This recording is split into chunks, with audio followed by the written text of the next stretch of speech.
At the age of 17, Lamine Yamal was given a moniker that no adolescent should have to bear: Savior. He was bending shots beyond world champions and being challenged to save both a country and one of the most treasured institutions in soccer, while peers were preoccupied with exams and the uncertain shape of adulthood. He was quickly named as Lionel Messi's successor in headlines. Companies saw a face that could fill stadiums, sell jerseys, and tell a worldwide narrative that was much bigger than the youngster. Through records, comparisons, and commercial promise, the cameras attempted to define him. Lame continued to gesture in Roafonda's direction.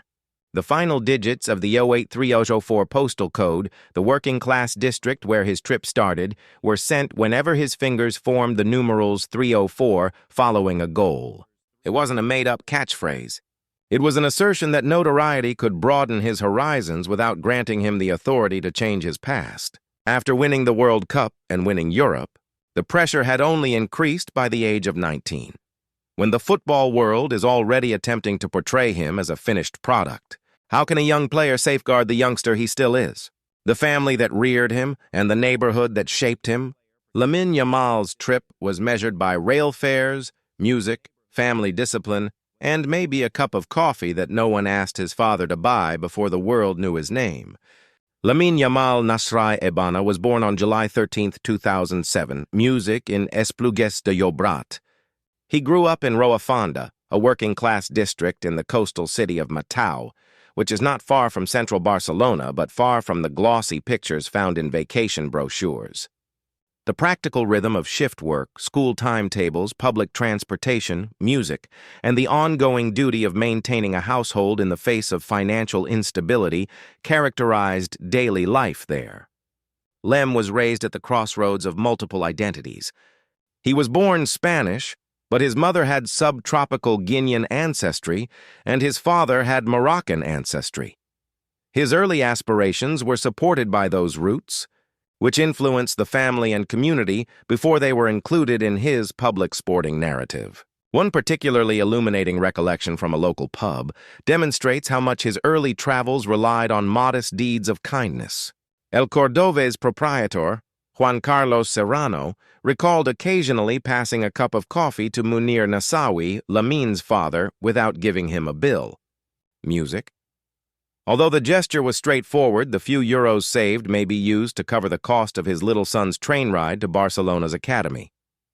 There was no camera present to capture it, and it was hardly a spectacular gesture of kindness. One working man realized how difficult it was for another father to maintain his child's chances. Even before European stadiums were packed with fans yelling Lamine's name, Roafonda residents were already making small contributions. Sometimes a challenging journey continues because someone discreetly makes the next step possible, rather than because every hurdle has vanished.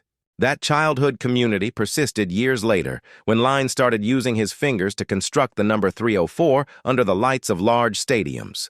By referring to the last three digits of Roafonda's postal code, 08304, the gesture transforms a local identity into a symbol that is well recognized outside of Mataro. It was more than just personal music branding.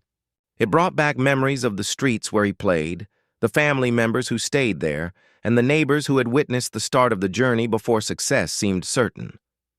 Every celebration made a connection between the youngster whose father had to figure out the cost of a train ride to training and the football player who was followed by millions of people. The biggest stadiums in Europe were far away from Roafonda. However, the gesture implied that his sense of belonging had not been diminished by distance. Additionally, Lamine's accomplishment created a new source of pride for the community. Youngsters started reciting the 304 sign. A postal code that was previously only known by locals started to be associated with possibilities, and residents saw their community represented on international broadcasts, music. But before it became symbolic, the meaning was still intimate. Before fame took him beyond, Roafonda was more than just the modest place where Lamine Yamal's journey started. Music. It was the location he purposefully kept with him. He realized that talent had never been the only factor in the journey each time he hoisted those three numerals toward the spectators. Family sacrifice, public transit, regular neighbors, and simple acts of kindness, sometimes as modest as a cup of coffee taken off a bill, had also helped to preserve it. Instinct had to be replicable in Barcelona's academy: music. When Lamine Yamal joined the club's young system at the age of 7, soccer's role in her everyday life was altered. The game had been quick and impulsive on Rocafonda's rough neighborhood pitches, with music influenced by the available space, friends' impromptu movements, and the straightforward joy of keeping the ball at his feet. That same childhood game eventually evolved into disciplined effort as he progressed through Barcelona's development organization. Music training included internal competition, tactical instruction, physical repetition, and frequent assessment by coaches who were in charge of determining whether a player could advance to the next level. The cadence of his childhood changed rather than ending suddenly. Soccer was no longer just a way to pass the time in the afternoon. It turned into an obligation for him to come back, learn another lesson, and show that he could duplicate yesterday's performance in the face of more formidable resistance. His unique technique evolved over time into the identifiable patterns that would eventually cause problems for more experienced defenders. He learned to receive onto his preferred left foot, lower his center of gravity to preserve possession, conceal his intentions with subtle shoulder movements, and wait for the slight opening that would allow him to cut inside toward the penalty area. He primarily operated from the right side. The threat was more than just speed. Time was equally important. Music balance and the capacity to cause a defender to shift his weight a split second too early were also important. Years of practice on Barcelona's training fields had strengthened what eventually appeared spontaneous under stadium lights. Without the narrator having to imagine how those years felt in private, the official record shows an amazing climb through the age groups. The gap between youth soccer and the first team was shrunk to a few minutes by the spring of 2023. Barcelona determined he was prepared to play Real Betis in a La Liga game on April 29th. Lamine became the youngest player to ever play for Barcelona's first team in league competition when he took the field at Camp Nou Music in front of almost 88,000 fans at the age of 15 years, 9 months, and 16 days. He was going into a field that had been molded by seasoned adult musicians. However, he performed what had gotten him through each level before when the ball got to him: music. He trusted the game he had spent the most of his childhood studying to comprehend, looked forward, and challenged the defenders in front of him. 5 months later, on September 8, 2023, music. At the age of 16 and 57 days, Yamal made his senior debut for Spain, music, against Georgia. Continuing the acceleration, he became the youngest player to ever play for the Spanish national team when he joined just before halftime to replace the injured Marco Asensio. Then, he did much more than just show up in a game where Spain was already winning by a wide margin. Yamal became the youngest goal scorer in the history of the national team when he scored the game-winning goal in a 7-1 triumph. Luis de Liente had given him a brief directive before he came in: keep your cool. Yamal did not provide a convoluted explanation about records or pressure when reporters later asked him to explain the historic finish: music. It was a perfect play by Nico Williams, he said, describing how Nico had outplayed his opponent and placed the ball precisely where he wanted it. Nico created the opening, Yamal recognized it, and finished. Years of academy structure, tactical instruction, internal competition, and repeated practice had prepared him to arrive in the correct position: music. However, the final touch still carried the instinct first developed on the neighborhood pitches of Rocafonda. Barcelona had taught him how to make that instinct dependable without removing the freedom that made it dangerous. That balance, discipline supporting imagination rather than suppressing it, would become the defining feature of his rise. By the end of that night in Georgia, Lamine Yamal was more than just Barcelona's youngest debutant. He had become a senior international goal scorer, and the rest of Europe was about to discover how quickly the records would continue to fall. The summer of 2024 transformed Lamine Yamal from a rising domestic talent into a continental star. But his defining moments at the European Championship in Germany remained divided between international glory and the ordinary responsibilities of adolescence. Between tactical meetings, training sessions, and group stage matches watched by millions, he continued the final year of Spain's compulsory secondary education.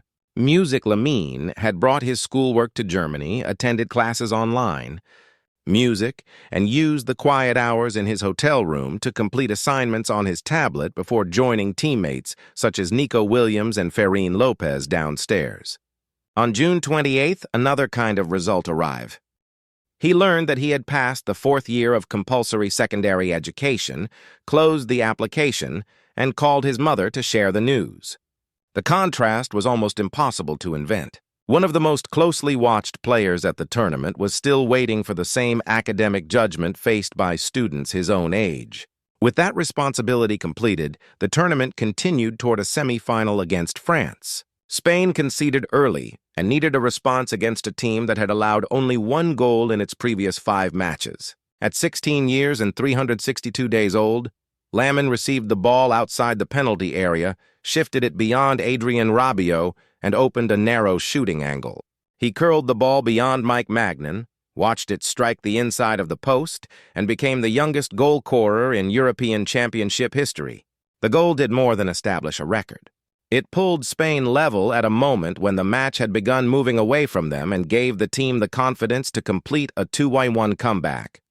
Afterward, Lamine resisted turning the finish into a complicated story about destiny. He explained that he had taken the ball and wanted to place it in that corner. "I don't try to think about it too much." He said he wanted to enjoy himself, help the team, and be happy when the result followed. The answer sounded almost too simple for a goal that UEFA would later name the best of the tournament. But it revealed the same instinct that had carried him from Roa Fonda through Barcelona's academy. Years of instruction had prepared the movement. When the opening appeared, he still trusted what he saw. That historic summer reached its final stage on July 14th, only 1 day after Lamine's 17th birthday, against England in Berlin. He received the ball on the right soon after halftime, moved inside and released Nico Williams with a carefully weighted pass for the opening goal. Spain eventually won 2-1, giving Lamine a European Championship medal and completing a tournament in which he recorded 4 assists, more than any other player. He was also named the Young Player of the tournament. Only 16 days had separated the announcement that he had passed his school examinations from the moment he lifted one of international soccer's most prestigious trophies. When he returned to Barcelona, he was no longer treated merely as an academy graduate whose youth might protect him from expectation. He had become one of the central creative figures in the club's attack. Opposing teams increasingly directed additional defensive coverage toward his side, narrowing the space available when he received the ball on his left foot. Against deep defensive blocks, Barcelona frequently looked toward him to create width, beat the first defender, or produce the pass that opened the penalty area. The element of surprise had disappeared. Defenders studied his preferred movements, attempted to force him toward less comfortable areas, and often sent a second player across before he could accelerate inside. The challenge was no longer simply to produce one unforgettable moment. It was to remain useful when every opponent understood where the danger was likely to come from. During the 2024-25 season, Lamine answered with 55 appearances, 18 goals, and 21 assists as Barcelona won La Liga, the Copa del Rey, and the Spanish Super Cup. Those numbers did not mean he carried the institution alone, nor did they guarantee that such a demanding rise could continue without difficult periods. They demonstrated something more measured and convincing. The brilliant scene in Germany had survived the return to weekly club competition. At 17, he was learning that world-class talent is not confirmed by one spectacular summer, but tested by repetition, by receiving the ball under the same pressure, facing defenders who know what is coming and continuing to find a different answer. Euro 2024 proved that Lamine Yamal could change the course of the largest matches. His following season at Barcelona showed that he was beginning to understand the harder responsibility of doing it again.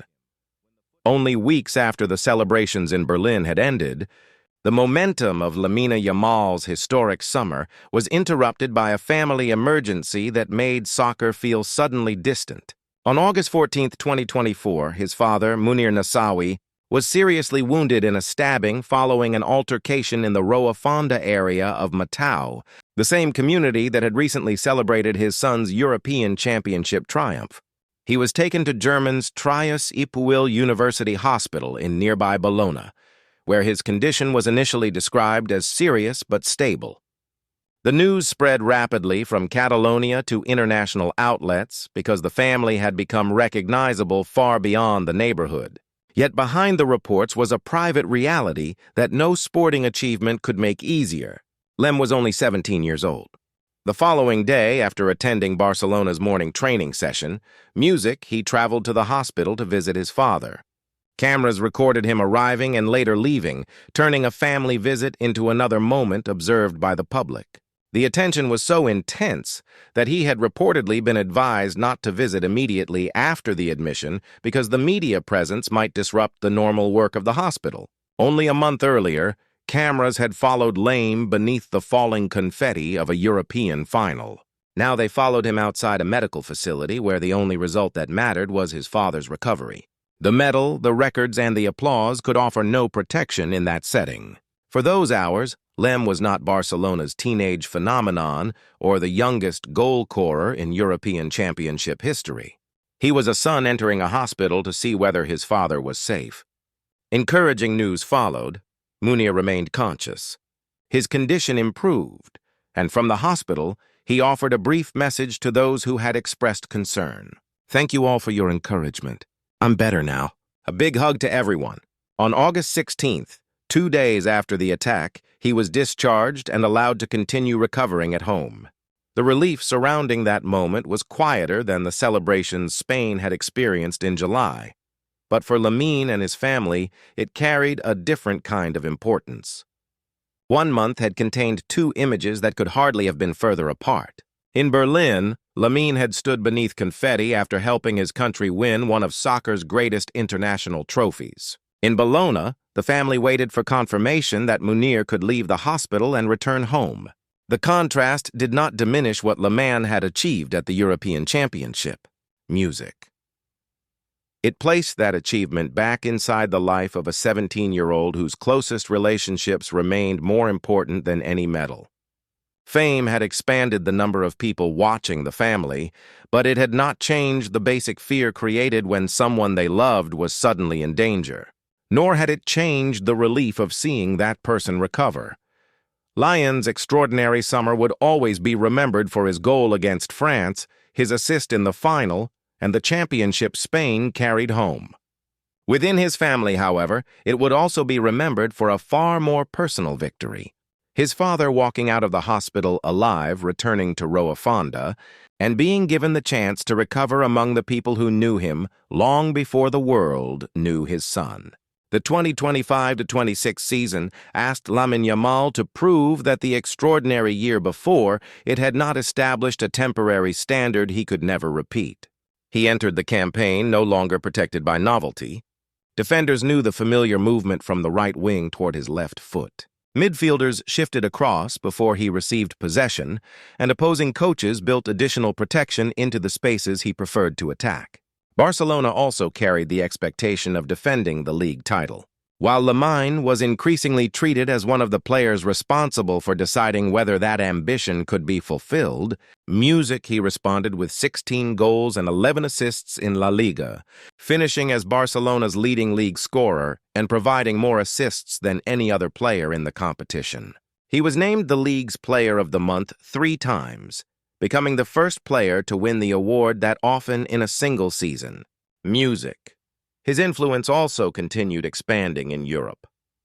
On April 14, 2026, a goal against Atletico Madrid took him to 11 Champions League goals before his 19th birthday, more than any previous player had scored in the competition at that age. The records carried familiar headlines, but the more important development appeared in the range of ways he affected matches. Lamine could hold the width and force a fullback to remain close to the touchline. He could move inside and create space for an overlapping teammate. He could draw 2 defenders toward him, release the ball early, and allow Barcelona to attack the area they had abandoned. The teenager, celebrated for isolated moments of imagination, was learning to influence entire defensive structures. Barcelona successfully retained the league championship, music, and despite missing the closing weeks, Lem's 16 goals and 11 assists had already placed him at the center of the title campaign. In June, La Liga named him Player of the Season, music. At 18, he had moved from being the competition's most exciting young player to receiving its highest individual recognition. Yet, the award arrived while his body was delivering a warning that talent, discipline, and youth could not silence. Physical problems had followed him through parts of the season with recurring discomfort in the groin, interrupting the rhythm that Barcelona and Lamine had worked to maintain. Then on April 23rd, during a 1-0 victory over Celta Vigo, the danger became more immediate. Lamine remained at Spain's training base, while other members of the squad traveled for the final warm-up match against Peru. Luis de la Fuente expressed confidence that he would be available for the opening World Cup match, but the staff avoided treating his return as guaranteed until his body had responded. For a player whose rise had been built on constant acceleration, recovery required the opposite instinct: patience. He could not dribble past the healing process or make it move faster through determination alone. The same soccer world that celebrated his 55 appearances at 17 and demanded another decisive season at 18 now depended on coaches, doctors, and federation staff making careful decisions about how much his young body could safely absorb. Lamine recovered in time to join Spain's campaign, but the weeks before the tournament changed the meaning of his availability. Playing could no longer be treated as automatic proof that everything was physically secure.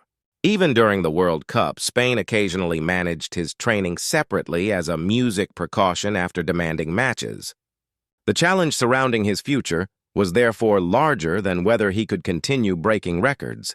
It was whether the adults and institutions around him could protect enough of his body for his imagination to survive across an entire career. The 2025-26 season ended with a league title, the Player of the Season award, and another collection of records. It also left a quieter lesson beneath them. Before Lamine Yamal could help carry Spain toward the World Cup, he first had to learn that protecting the journey sometimes meant allowing his body to stop. When a player walks onto the field at a World Cup, cameras usually rise toward the concentrated face, the national shirt, and the emotion of the anthem. Yet, one of the most revealing details of Lamine Yamal's identity appeared much closer to the grass. For the 2026 tournament, his personalized Adidas boots carried his name alongside the flags of Morocco and Equatorial Guinea. The design had been created for the largest stage in international soccer, music, but its meaning began with the two people closest to him. Morocco represented the heritage of his father, Munir Nassawi. Equatorial Guinea represented the roots of his mother, Sheila Ibana. Above those boots, Lamine wore the shirt of Spain, the country of his birth, and the national team he had represented since he was 16.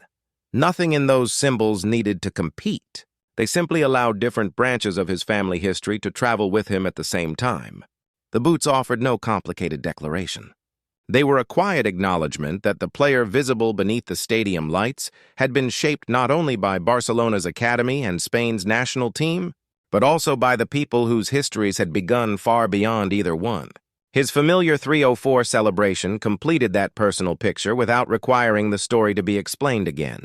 The numbers referred to Rua Fonda, the neighborhood whose streets, train journeys, and small acts of kindness music had already shaped his earliest years.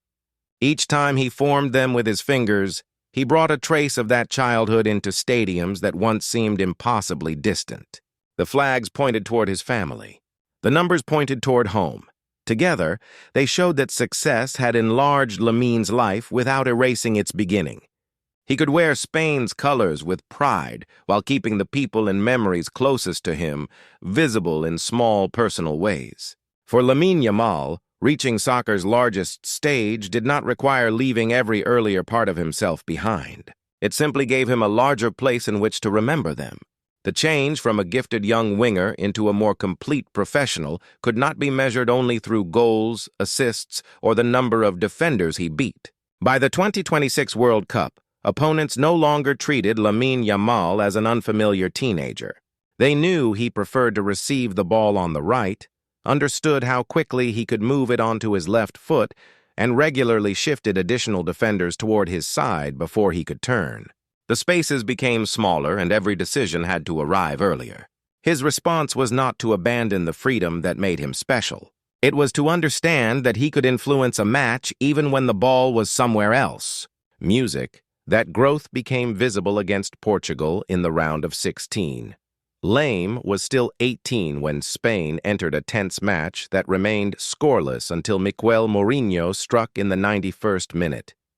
He had 3 attempts, Music placed 2 on target, and continued forcing uncertainty into Portugal's defense. But Luis de la Fuente valued another part of the performance just as highly. Lamine did a spectacular job. He suffered for the team. He defended for the team.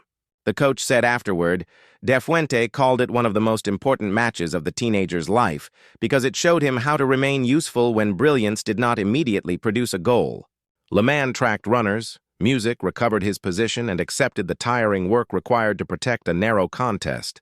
The winger, once judged almost entirely by what he created with the ball, was learning that a World Cup could also be shaped by what he was willing to do without it. 8 days later, one day after turning 19, Lamine carried that lesson into the semi-final against France. Spain did not need him to manufacture a spectacular goal.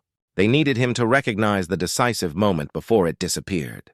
In the 22nd minute, Marucarella sent a deep cross into the penalty area. Lucas Dyer controlled it on his chest and prepared to clear, but Lamine read the movement, stepped across the defender's path, and absorbed the follow-rough. The referee immediately awarded the penalty, and Miquel Oyarzabal drove Spain into the lead. Pedro Porro later completed a 2-0 victory as Spain controlled possession, dictated the tempo, and restricted a French attack led by Kylian Mbappé to only 2 shots on target. Lamine's contribution could not be reduced to a goal beside his name. His movement had created the opening from which the entire match changed. That was the deeper meaning of his tactical development. He still possessed the instinct to challenge defenders and produce the unexpected. But he was beginning to recognize when to hold the width, Music, when to press, when to follow an opponent, and when a single step without the ball could be more valuable than another dribble. Music. His individual brilliance had not become smaller or less free. It had learned how to serve a collective purpose, and that was the more mature player Spain carried into the World Cup final. The final brought together 2 left-footed Barcelona creations standing at opposite ends of time. Lionel Messi entered at 39, carrying nearly 2 decades of experience beneath the attention of the world. Lamine Yamal had turned 19 only 6 days earlier. 2 summers before, defenders were still discovering how quickly the teenager could shift the ball onto his left foot and bend it beyond their reach. By the time Spain arrived in East Rutherford, surprise had disappeared. Argentina knew where he wanted to receive possession and crowded the spaces that allowed him to cut inside from the right. The comparison with Messi had dominated the build-up, but the final never became the dazzling personal duel the public had imagined. It became slow, narrow, Music, and exhausting. Spain controlled the ball and pushed Argentina backward. Yet each attack seemed to meet another wall of bodies. Messi struggled to escape Spain's defensive structure. Lamine received every touch beneath immediate pressure and spent long periods away from the areas where he could do the most damage. For 90 minutes, neither generation could break the deadlock. The match moved into extra time, and the decisive answer came from the depth of Spain's bench. Nico Williams brought fresh speed against tired defenders and Music in the 106th minute. Fellow substitute Ferran Torres scored the goal that delivered a 1-0 victory. When the final whistle arrived, Lem had not produced the goal, the assist, or the defining image the world had expected from him.